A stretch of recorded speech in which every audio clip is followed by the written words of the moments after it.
kaugalingon para na itong mga makasasala.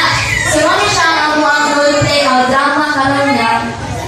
I-illustrate na mo kung unsa kang maayo sa Ginoo sa atong mga kagsatag sa kinabuhi. Nga willing niya i-sacrifice ang iyang kaugalingon para lang na to, para lang sa atong kaluwasan. Ang title ani kay Good Father. Ang tuwan siya. Ang story niya. Makita na ninyo ang story niya.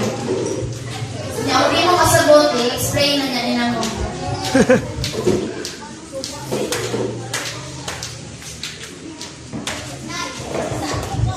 Hindi mga bata. Pagin kami mga bata.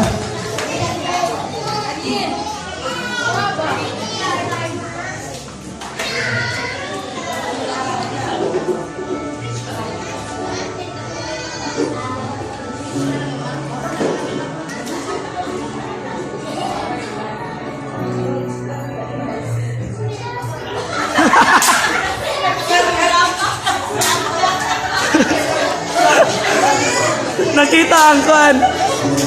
Nani nag-take ka to? Gi-play yung usapan. Kani play na ne.